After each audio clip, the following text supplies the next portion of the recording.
जज़ाकल्लाह। हम खड़े सरहदे ईमान पे है केतु की तरह, हम खड़े सरहदे ईमान पे है केतु की तरह, दस्त कुफार से सियाचिन को बचाने के लिए। अब इसके बाद मैं नग़्मा-ए शहीदान वतन पेश करने के लिए दावत देता हूँ जनाब हाफिज हुसैन, प्लीज।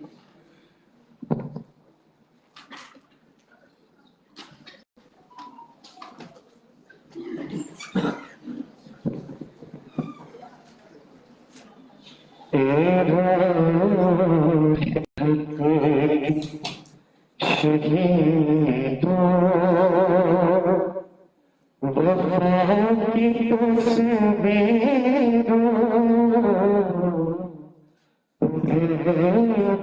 वतन की हवाएं सलाम कहते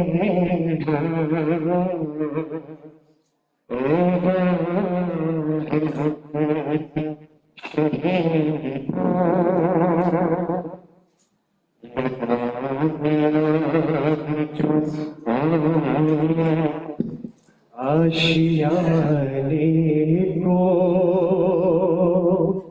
वो शोले अपने लहू से बुझा दिए तुमने, बचा लिया है यतीमी से कितने फूलों को, सुहाग कितनी बहारों के रख लिए तुमने। तुम्हें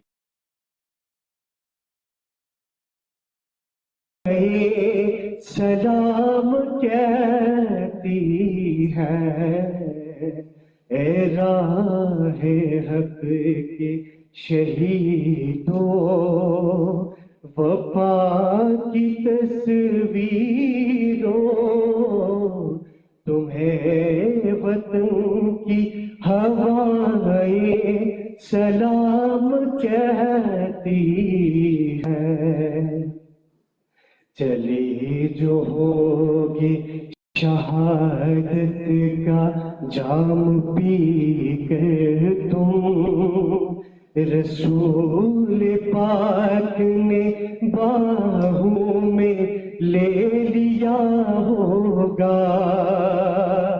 अली तुम्हारी शुजाअत पे झूमते होंगे, हुसैन पाक ने इरशाद ये किया होगा।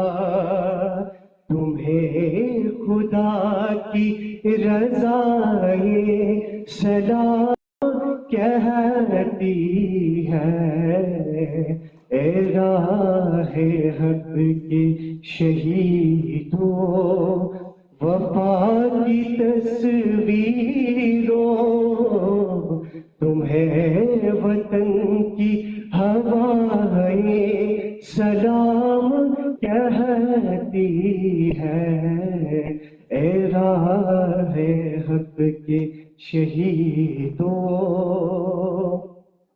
जनाब फातिमा जिगरे रसूल के आगे, शहीद हो के किया माँ को सुर्ख रो तुमने। जनाब हजरत ज़ैनब गवाही देती है, शहीदों रखी है माँ बहनों की आबरू तुमने। वतन की बेटियां माए सलाम कहती है ए राहे हक के शहीदों, वफा की तस्वीरों तुम्हें वतन की हवाएं सलाम कहती है, ए राहे हक के शहीदों।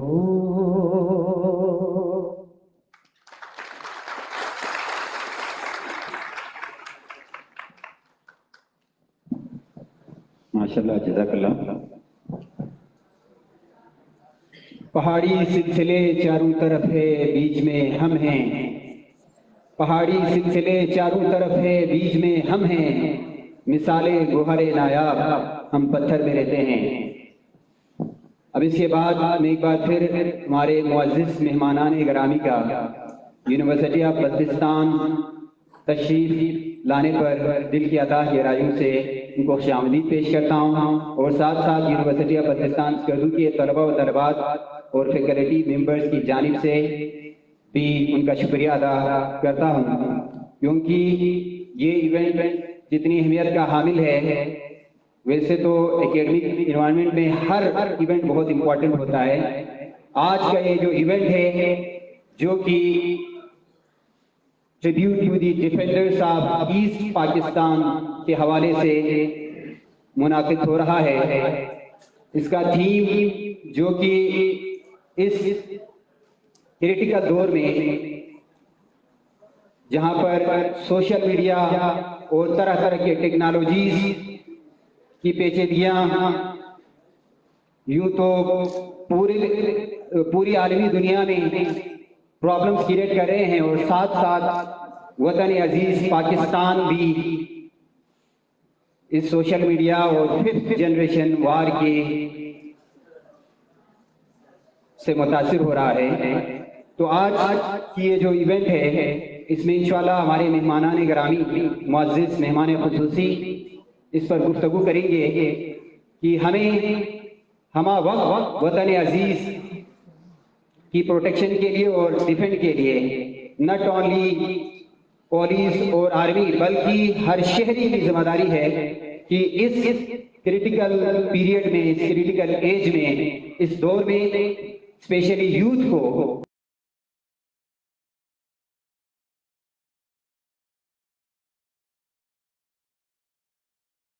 वतन अजीज से मोहब्बत और मिली यकजहती के साथ, और दुश्मन की जो वार को भी हमें हमेशा जहन में रखना होगा, क्योंकि माजी में दुश्मन इतना वार नहीं कर सकते थे, लेकिन अब जमाना बदल चुका है कि दुश्मन किसी भी देश में किसी भी शक्ल में हमारे दरमियान घुस सकते हैं और हमारे इदारों को और ममलकत खुदादाद इस्लामी जमहूरिया पाकिस्तान को कमजोर करने की हजारों साजिशें कर रहे हैं। हमें उसको बेनकाब करना होगा और डिफेंड करना होगा। तो मैं आपके दरमियान हाय रहना नहीं चाहूंगा, साथ साथ यूनिवर्सिटी ऑफ बल्तिस्तान की जानिब से वेलकम एड्रेस पेश करेंगे प्रोफेसर डॉक्टर अब्दुल मतीन साहब। मैं आपसे दरख्वास्त गुजार हूँ कि आप स्टेज पर तशरीफ लाएं और वेलकम एड्रेस पेश करें।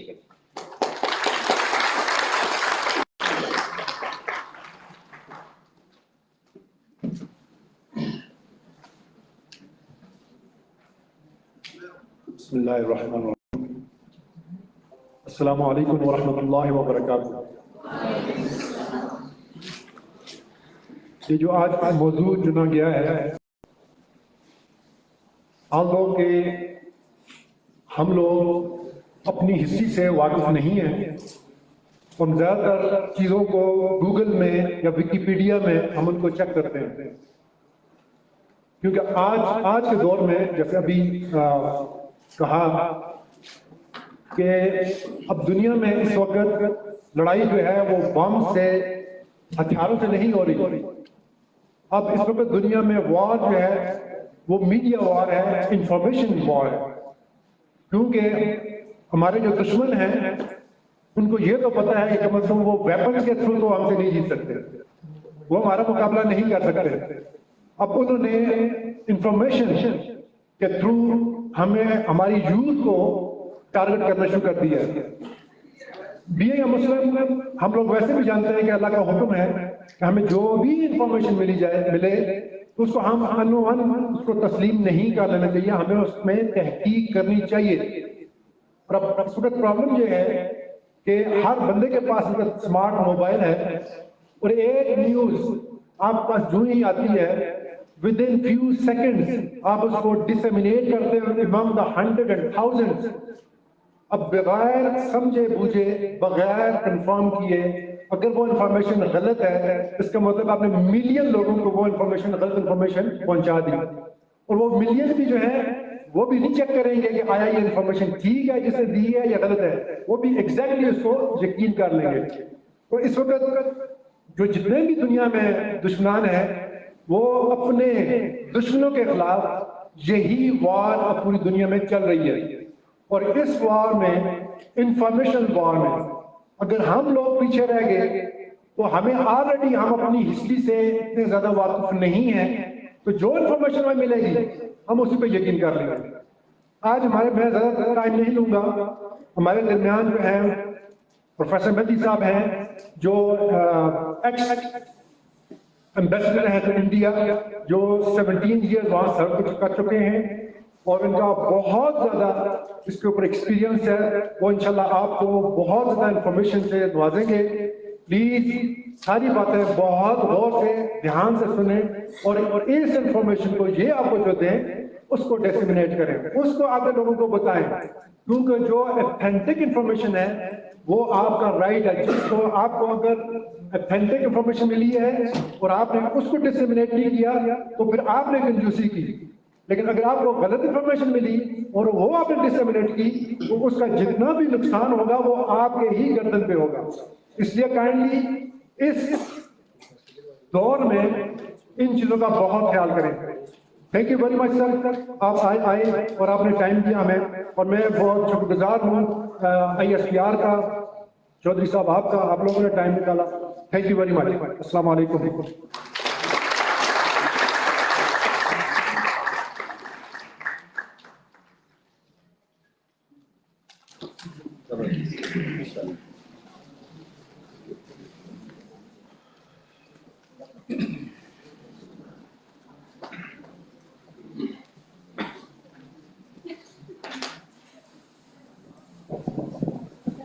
Thank you so much sir. एक नज़म है वतन अजीज के नाम और हमारे मेहमानों के नजर करना चाहूंगा। यूं तो दिफा उन्वान है, करना है तफसीर वतन, हक के शहीरों ने बजा बदला है तकदीर वतन। ये सरफरोशों की जमीन, शुहदाए मिल्लत के अमीन, अक़वाम आलम में हमें करना है तशहीर वतन। कुरान के है हम पासबां, कुर्बान तुझ पे जिस्म जान, सर दे के भी अब सर बुलंद रखना है तौक़ीर वतन। गाजी है इल्म व फन के हम, हाथों में मिल्लत का अलम, खूने जिगर देके हमें करना है तामीर वतन। हिम्मत बुलंद जर्री जबां, बेबाक मेरा कारवां, मानिंद हैदर थाम कर लड़ना है शमशीर वतन।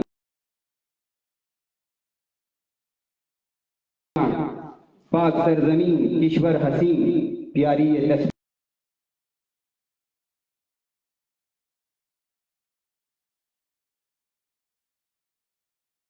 है तनवीर वतन।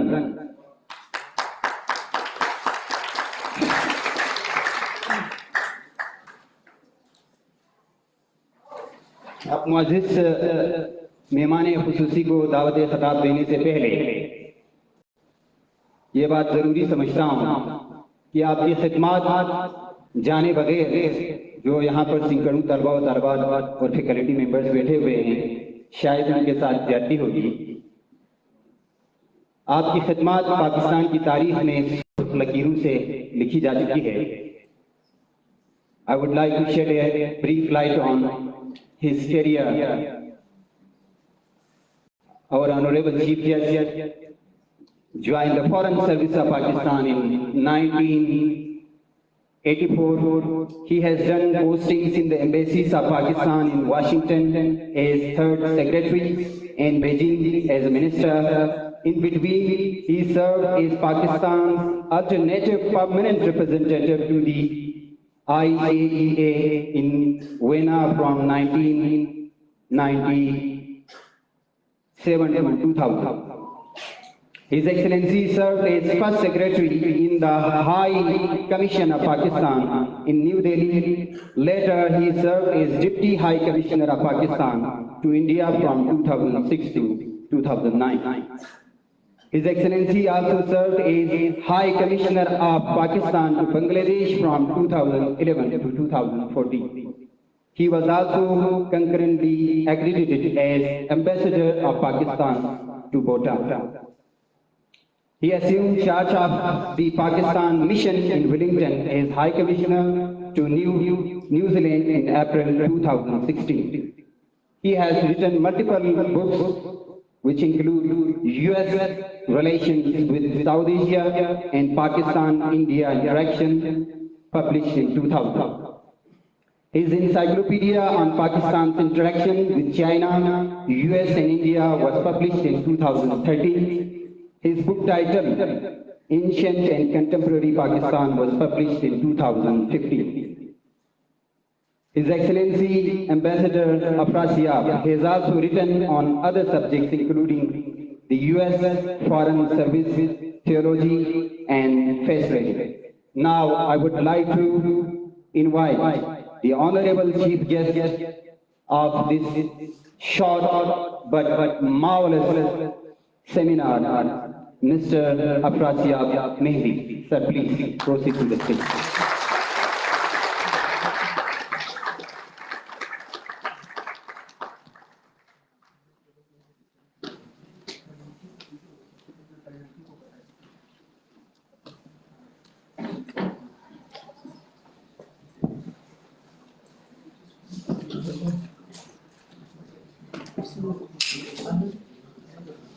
ये भी अल्लाह रब्बुल आलमीन के कलाम से इस तकरीर का आगाज हुआ। अगर आप हिंदुस्तान में होते तो आप अल्लाह रब्बुल आलमीन के इस कलाम से इस तकरीर का आगाज न कर सकते। आप अपने रसूल का नाम पब्लिकली ना ले सकते। मेरे बारे में अभी तारुफ में कुछ कहा गया है, आपने भी सुना। मैं एक खास पर्सपेक्टिव में आपसे बात करना चाहता हूं। ये whatever was said about me, it was not, I don't take it as if it is an achievement. No, I don't think so. ये सिर्फ आपको के सामने मैं इस पॉइंट को एम्फसाइज इसलिए कर रहा हूं कि हर एक अपना एक्सपीरियंस होता है। आप हैं यहां पर, आप गिलगित बल्तिस्तान को बेहतर जानते हैं।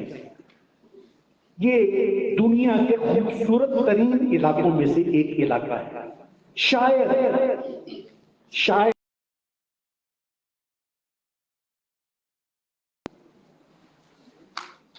तो मेरा मकसद ये है कि मैंने जब CSS किया 1984 में और फिर मुख्तलिफ ममालिक में रहा,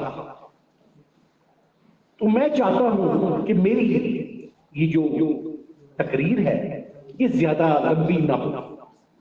आपको मौका मिलना चाहिए कि आप मुझसे सवालात करें, क्योंकि आप एक ऐसे ऑफिसर से मिल रहे हैं जो आपका पाकिस्तानी है, जो हिंदुस्तान में तकरीबन 7.5 साल में रहा as Pakistani deputy high commissioner, as first secretary.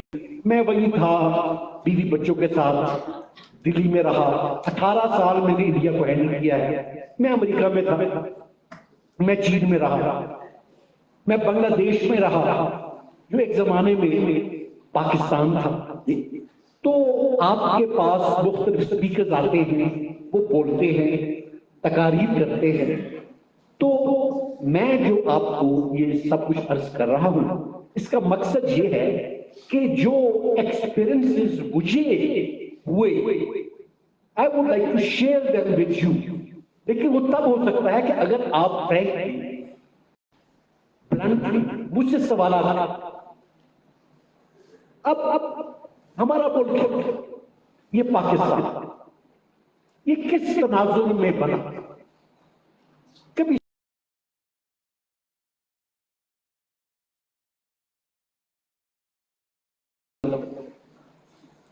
उनका मैसेज था,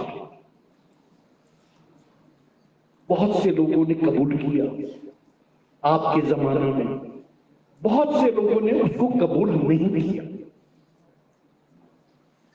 बहुत से लोगों ने उस मैसेज को कबूल नहीं किया।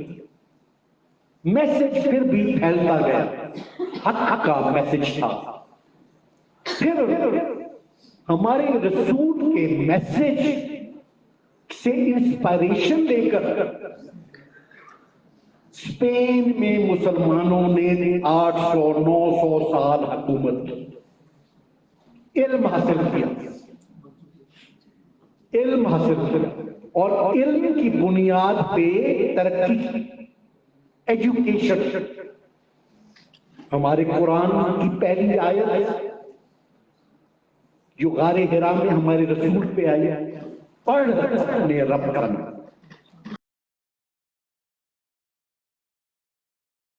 Very important. इल्म ने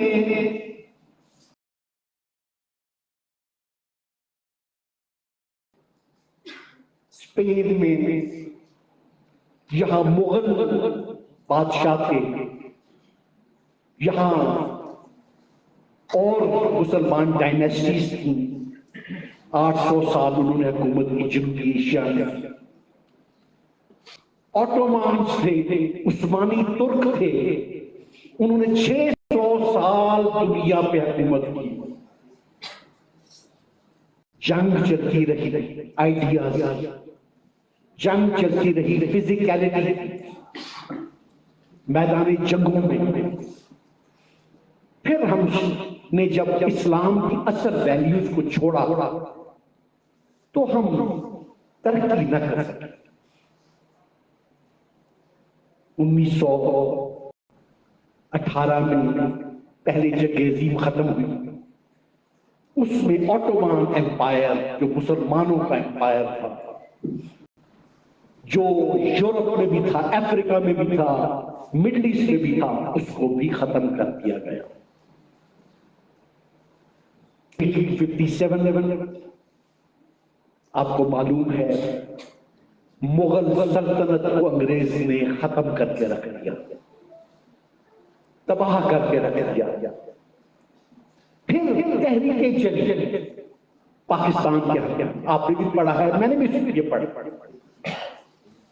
सिखों की हुकूमत आई, महाराजा रंजीत सिंह। मेरा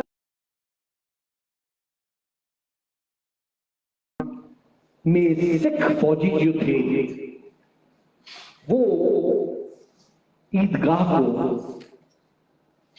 सिख फौजियों के घोड़ों का अस्तबल बना दिया गया। बादशाही मस्जिद जो है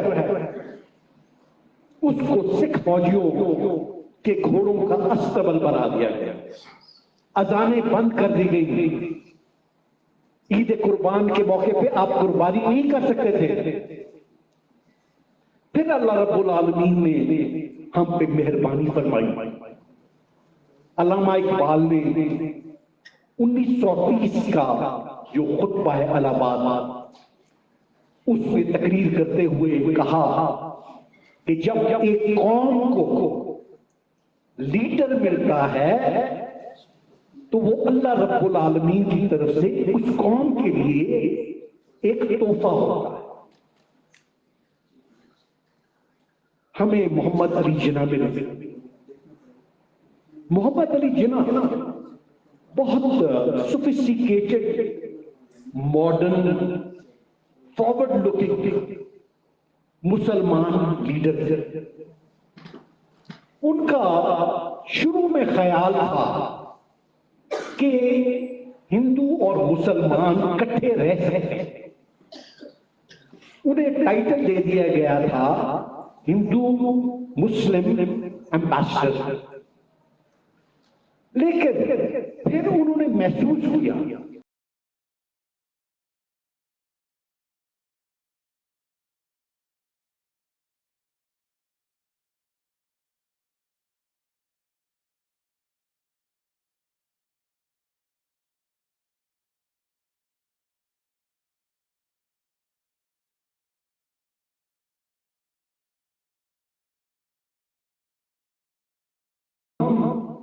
अपनी ईथॉस के मुताबिक, अपने कल्चर के मुताबिक, अपने मजहब के मुताबिक जिंदगी बसर कर सकते।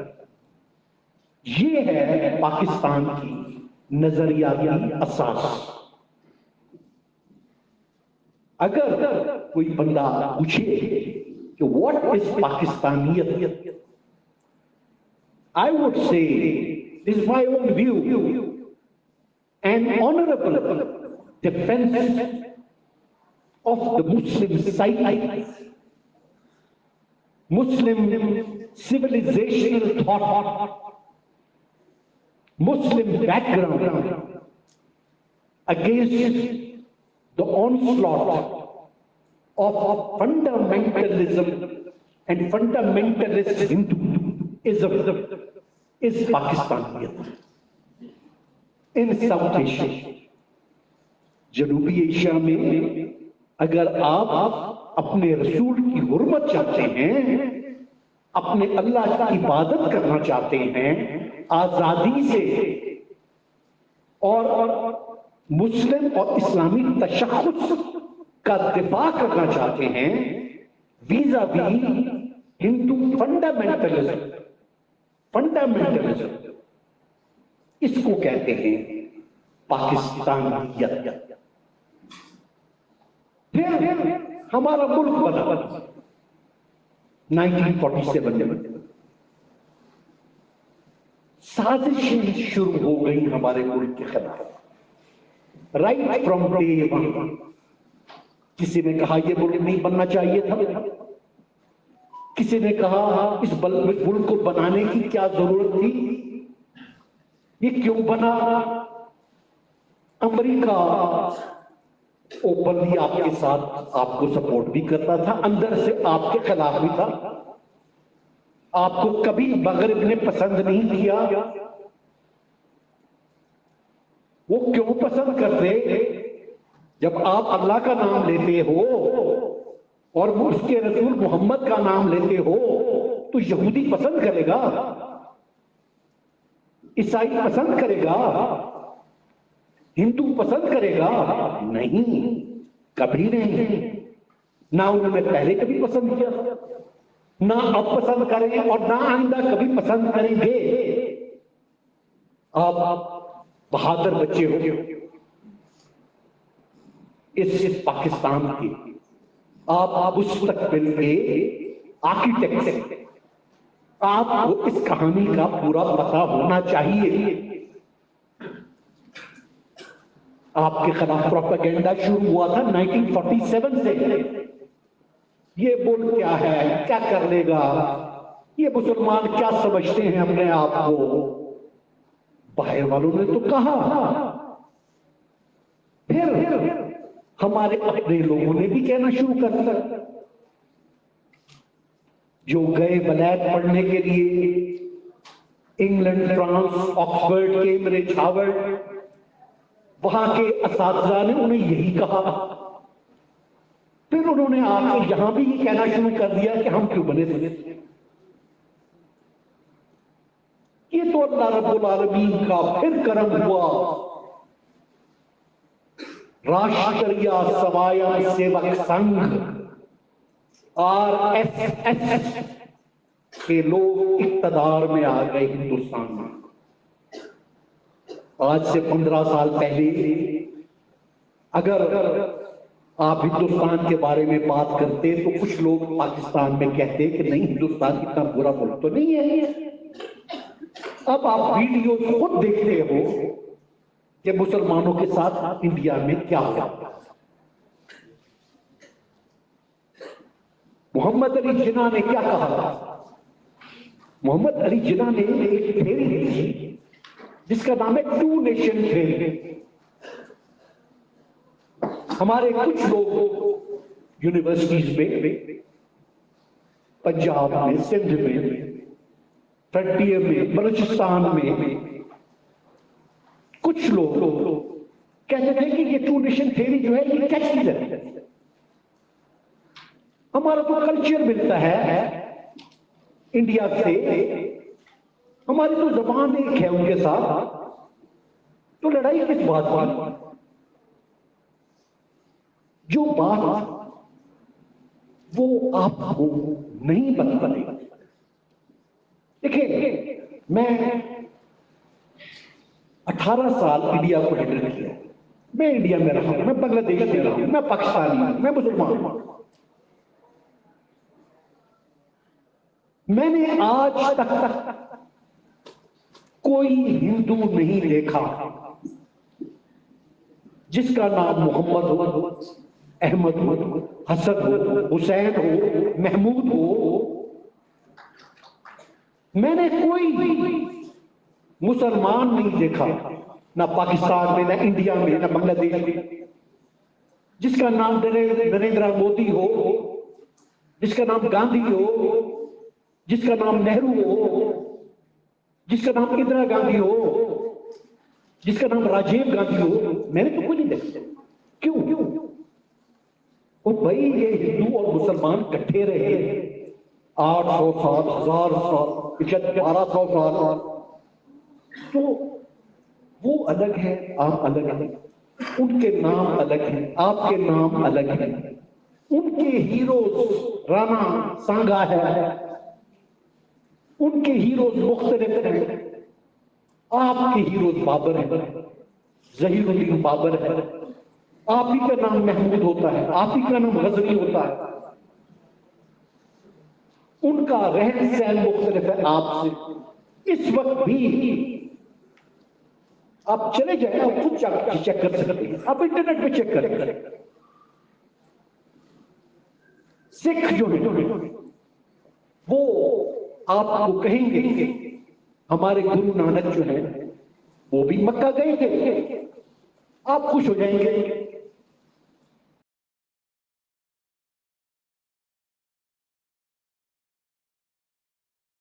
गए थे मक्का, काबे में जाके थके हुए थे, लेट गए। उनके पैर जो है वो काबे की तरफ थे। तो कुछ मुसलमान थे वहां पर, उन्होंने रिस्पेक्टफुली गुरु साहब को बाजुओं से पकड़ के हिलाया ताकि उनके पैर जो है काबे से हट के दूसरी तरफ चले गए। तो सिख आपको ये भी बताएंगे कि काबे में मोड़ काट के दोबारा उनके पैरों की तरफ चला गया।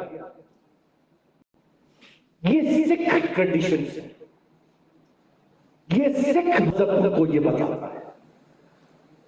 आप कि हाँ ये है, हमारे यहाँ ये है, आप जानवर ज़िबा करते हैं, अल्लाह का नाम लेते हैं, तो आपके लिए हलाल हो जाता है, आप खा लेते हैं।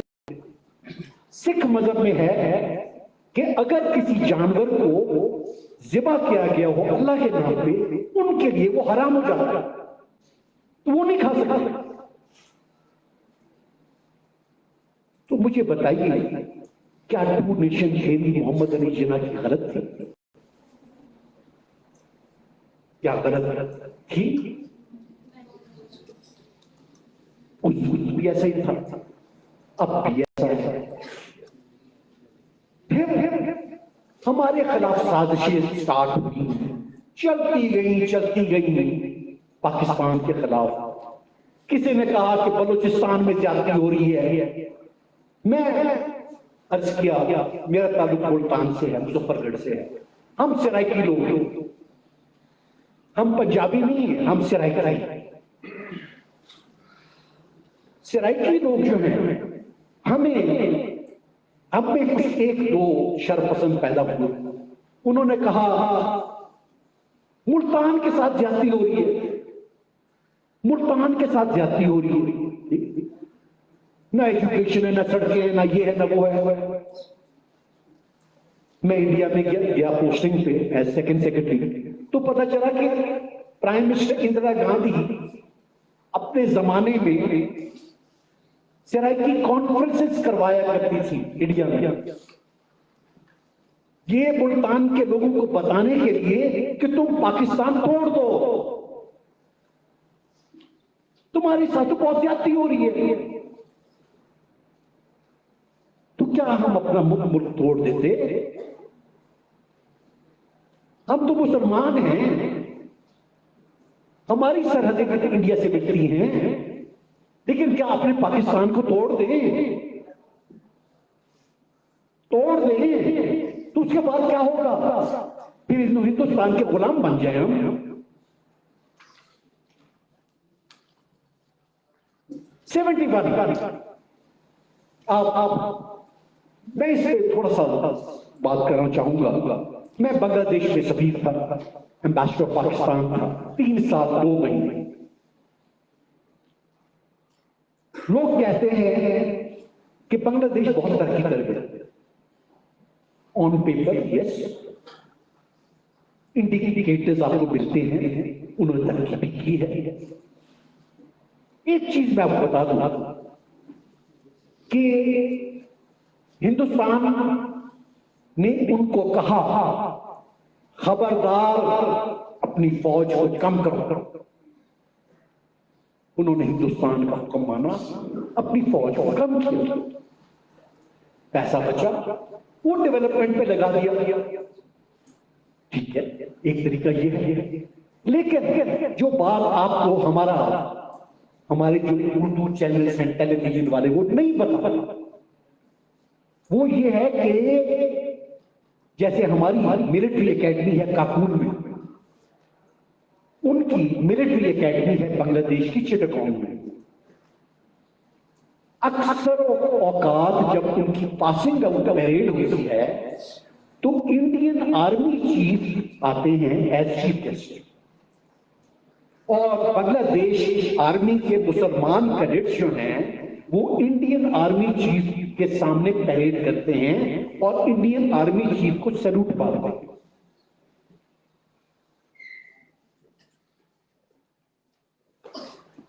उनकी इंटेलिजेंस सेटअप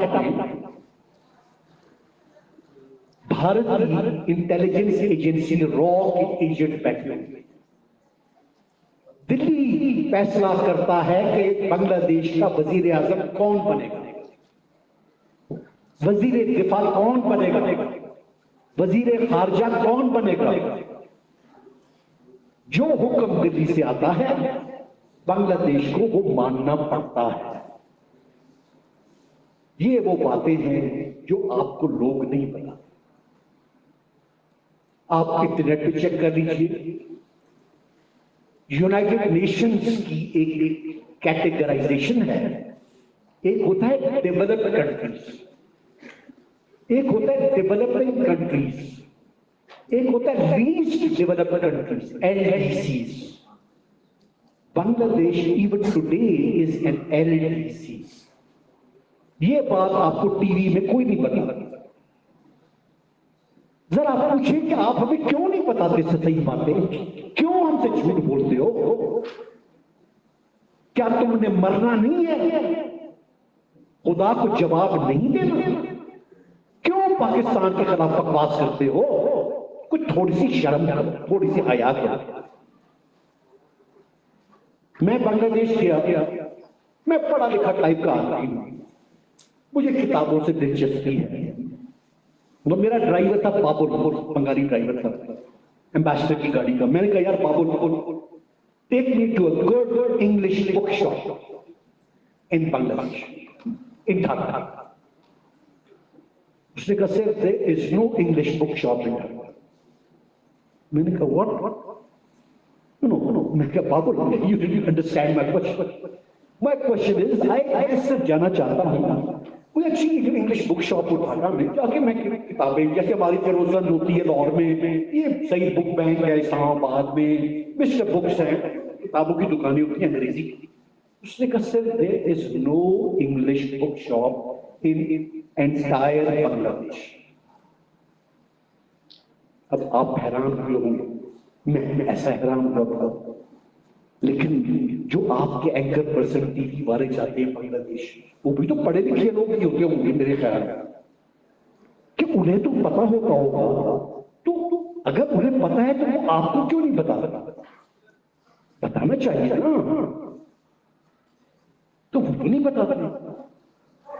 मैं कुछ अर्से पहले मैं जब एम्बेसडर था तो यहां खबरें चल पड़ी कि जी कराची से सारा का सारा सरमाया जो है मुंतकिल हो रहा है बांग्लादेश, ढाका। मैं एम्बेसडर था, प्रेसिडेंसी ऐवान सदर से मुझे हुक्म मिला, सबीर साहब आप जरा चेक करें कि यार ये खबर सही है या गलत है, क्योंकि हमारा टीवी तो हर वक्त कह रहा है कि पाकिस्तान तबाह हो रहा है और यहां से तमाम जो हैं सरमायादार वो शिफ्ट कर रहे हैं कराची से ढाका जाकर। मैंने उनके मिनिस्ट्री ऑफ कॉमर्स में चेक किया, मैंने उनके चेंबर ऑफ कॉमर्स के सदर से मिला, उससे बोला कहा और जितने सरदार थे सबसे पूछा, पता चला कि ये सब खबर गलत है। फिर अकेले में मुझे चंद बंगाली सरदार मिले, उन्होंने कहा कि 2009 में कुछ सनदकार कराची से आए थे इस ख्याल से कि बांग्लादेश में इन्वेस्टमेंट करें। फिर अवामी लीग है बेटा, वहां की रूलिंग पार्टी, जैसे हमारे यहाँ इमरान खान साहब की पार्टी है, मुस्लिम लीग है, पीपल्स पार्टी है, तो वहां अवामी लीग है जो हिंदुस्तान से मिलकर जिन्होंने पाकिस्तान तोड़ा था 71 में, वो लोग हैं। तो पता चला कि जब वो पाकिस्तानी सनदकार आए ढाका, तो अवामी लीग की जो हुकूमत की अवामी लीग के गुंडे हैं, उन्होंने कहा कि 10 लाख टाका यानी 10 लाख रुपया और 100 हमें हर साल तुम्हें अदा करना पड़ेगा एज गुंडा टैक्स। तो हमारे सरदार ये वापस आ गए। अब ये गुंडागर्दी, ये सारी चीजें आपको अगर मैं ना बताता तो आपको पता ही ना होता। अब मैं बैच कर रहा हूं, मैं अपने बच्चों के सामने बात कर रहा हूं खुल के, मैं झूठ तो नहीं बोलूंगा ना, मुझे क्या जरूरत है आपके सामने झूठ बोलने की। आप सब भी चेक कर लें, इंटरनेट की बात होगी तभी थोड़ी सी बहुत तफसील के साथ मीडिया हुआ। जब हम बने 47 में, वेस्ट को पता चला कि एक बहुत इंपॉर्टेंट मुल्क बन गया है। American embassy located in new Delhi before 1947, ये बात है जुलाई 1947 की। तो American embassy based in new Delhi at that time had sent a telegram to the State Department, यानी Foreign Office of the United States in Washington, और कहा कि very soon a new country by the name of Pakistan is about to be established. It would be in the vital national security interest of the United States to establish diplomatic relations with Pakistan as soon as possible. Because of the following reasons. इन वजूहात की बुनियाद, वो वजूहात क्या थी? Number 1, Pakistan would be the largest Muslim country in the world. Number 2, Pakistan would be a country which would be strategically located, and the people of Pakistan would be very resilient, hardworking and intelligent. आप देख लीजिए, अपनी location देख लीजिए, एक तरफ चीन है, एक तरफ हिंदुस्तान है, एक तरफ अफगानिस्तान है, एक तरफ ईरान है। फिर आप कहते हैं कि आप इस्लामी जमहूरिया पाकिस्तान हो, तो इस्लाम को अमेरिका तो पसंद नहीं करता, सारा यूरोप बिल्कुल पसंद नहीं करता, बुद्धिस्ट कंट्रीज बिल्कुल पसंद नहीं करते। आपके खिलाफ प्रोपेगेंडा चला और खूब प्रोपेगेंडा चला। अगर अल्लाह रब्बुल आलमीन ने मेहरबानी हम मुसलमानों पे ना की होती और कुरान नाज़िल ना हो तो शायद हम बिखर चुके। कुरान ने हम सबको यकजा किया हुआ है। उलमा की अपनी अपनी इंटरप्रिटेशन होती है, लेकिन अगर आपको शक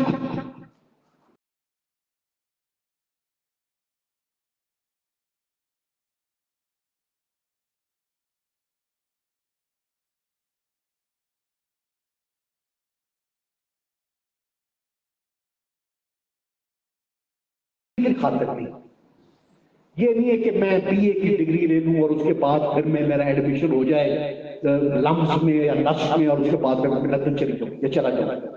no no, that's not it. आप अपने आप को भी धोखा देंगे, बाकी को भी धोखा देंगे, ऐसा ना करना। आप पढ़ें, डिग्रियां भी लें, मेहनतें भी करें, सोचें, फिर आप किताबें लिखें अपने अगले आने वाली नस्लों। अभी आप देखते हैं, आपके पास मोबाइल है, सबके पास मोबाइल में मैसेजेस आते हैं, ये खबर होगी, ये खबर होगी, ये खबर होगी। व्हाट्सएप पे मैसेज मेरे पास आया, मैंने इनको भेजा, उसको भेजा, उन्होंने उसको भेजा। कभी आपने चेक किया है कि ये मैसेज बनाया किसने? किसने बनाया? एक कहावत है कि एक दरवेश जा रहे थे और यूं हुआ, या एक पंजाबी है उसने सिंधी को मारा, सिंधी ने बलोच को मारा, या इतने 10 लोग कत्ल हो गए। आपको किससे पता? जो मैसेज आया है आपने चेक किया है? और इंटरनेट को कौन कंट्रोल करता है? आईफोन जो है इसका इंचार्ज कौन है? सोचा आपने कभी? इसका हेडक्वार्टर कहां है? इस्लामाबाद में तो नहीं है, ना ही मक्का में है, ना ही मदीना में है, ये तो वॉशिंगटन डीसी में है, ये तो इजराइल में है। इंटरनेट को कौन कंट्रोल करता है? हिंदू, यहूदी और ईसाई। और वो फिर मैसेजेस बनाते हैं। आपको तो कभी पॉजिटिव लाइट में नहीं बताएंगे। क्यों बताएंगे? आप तो उनके दुश्मन हैं। और उनके पास एक बहुत जबरदस्त हथियार है, झूठ पे झूठ बोल के मैसेजेस उसके थ्रू चलाना, गिलगित बल्तिस्तान में हमारी बेटियों के पास मैसेजेस भेजना, उनको भेजना कि पाकिस्तान गलत बना। क्यों बना? तुम्हारे साथ बड़ी ज्यादती हो रही है।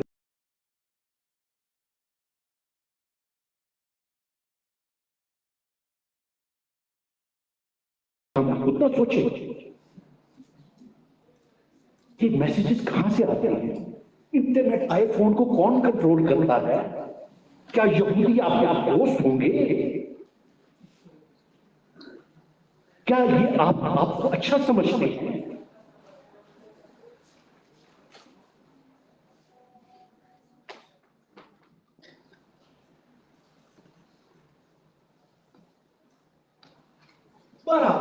ये एक इंपॉर्टेंट मैसेज था पाकिस्तान के बारे में। ये आपका मुल्क है।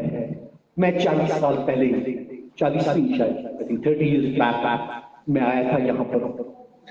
कितनी तरक्की की है गिलगित बल्तिस्तान ने, अल्हम्दुलिल्लाह। मेरा ताल्लुक मुजफ्फरगढ़ से। 30 साल पहले हमारे सड़कें नहीं थी, अब वो सड़कें बन रही हैं, सब कुछ हो रहा है। आहिस्ता आहिस्ता होगा ना, सब कुछ यकदम तो नहीं हो जाता ना, सब कुछ 2 मिनट में तो नहीं बन जाता ना। आप अमेरिका चली जाएंगे, वहां की एक स्टेट है न्यू मैक्सिको, वो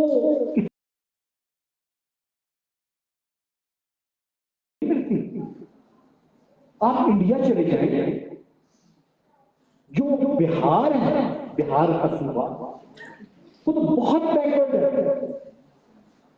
लेकिन उन्होंने तो ये नहीं कहा कि हमें अपना मुल्क तोड़ना चाहिए क्योंकि हमारे मेरे घर में बिजली आई है। उन्होंने ये तो नहीं कहा कि मेरे भाई बड़े भाई ने अगर 2 समोसे खा लिए हैं तो मुझे 1 मिला है तो फिर मैं इस घर को तोड़ देता हूं। आप विद इन कॉन्स्टिट्यूशन बंदा बात करता है, माँ बाप की इज्जत करके बंदा बात करता है, हक है हर का, उसकी राइट है, व्हाई नॉट। तो साजिशें की बात हुई थी अभी जब हमारा मुल्क बना तो बहुत से लोग इंडिया से पाकिस्तान में आए, यानी मगरबी पाकिस्तान में भी आए, मशरकी पाकिस्तान।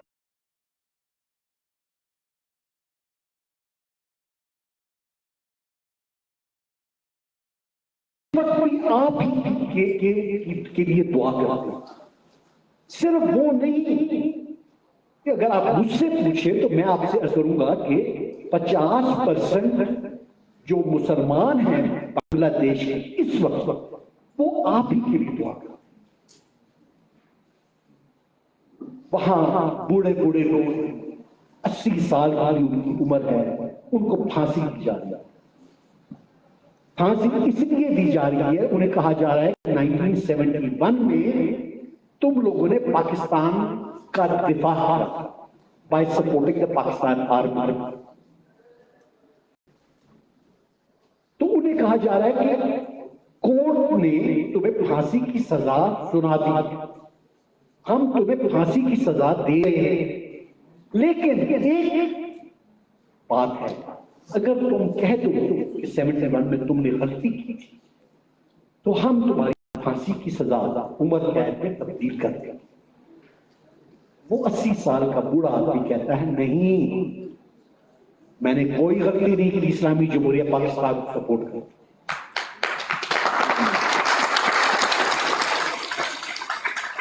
और वो बेचारे फांसी चढ़ गए।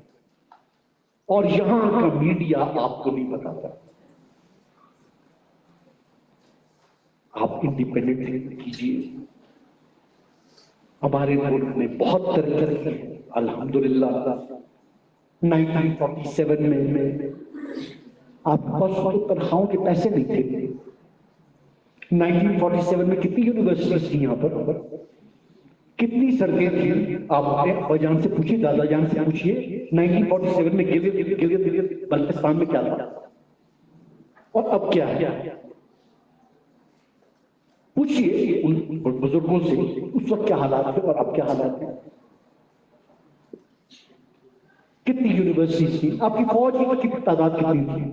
हमारे फॉरेन ऑफिस में सिर्फ एक टाइप राइटर होता था 1947 में, एक टाइप राइटर। हमारी तो हालत ऐसी थी, बक्सों से बंदा बंद करके वो फाइलें बंद। अल्हम्दुलिल्लाह 1957-58 में आपका जो इकोनॉमिक जीडीपी ग्रोथ रेट है वो 9% हो गया, 10% हो गया, चाइना से भी ज्यादा। आप जो है जर्मनी को एड किया करते थे हर साल। जर्मन चांसलर ने अयूब खान से कहा कि हमें मजदूर चाहिए, हमें वर्कर चाहिए पाकिस्तान से। सदर अयूब ने जवाब दिया कि हमारे पास मैन पावर नहीं है क्योंकि हमारे अपने मुल्क में उनकी खपत बहुत है। आप में से कुछ लोग जब दुबई जाते हैं तो अमारात का जहाज होता है, एमिरेट्स की फ्लाइट होती है। आपको पता है एमिरेट्स PIA ने बनाई। आपको पता है एयर चाइना PIA ने बनाई। आपको मालूम है एयर जॉर्डन PIA ने बनाई। आपको मालूम है थाई एयरवेज PIA ने बनाई। आपको मालूम है एयर माल्टा PIA ने बनाई। आपको मालूम है सिंगापुर का जो सी पोर्ट है ये पाकिस्तानी इंजीनियर्स ने बनाया था। आपको मालूम है कि न्यूक्लियर वेपन्स आपके पास हैं। और आपको मालूम है कि सऊदी अरेबिया, ईरान, तुर्की, बाकी middle eastern countries, Indonesia, Malaysia के पास न्यूक्लियर वेपन्स नहीं है। कौन पसंद करेगा आपको? वेस्ट में, इंडिया में क्यों पसंद करेंगे? कोई आपको कहता है कि अपनी इस्टेब्लिशमेंट के खिलाफ बोले, कोई कहता है अपनी फौज के खिलाफ बोले, कोई कहता है अपने ISI के खिलाफ बोले।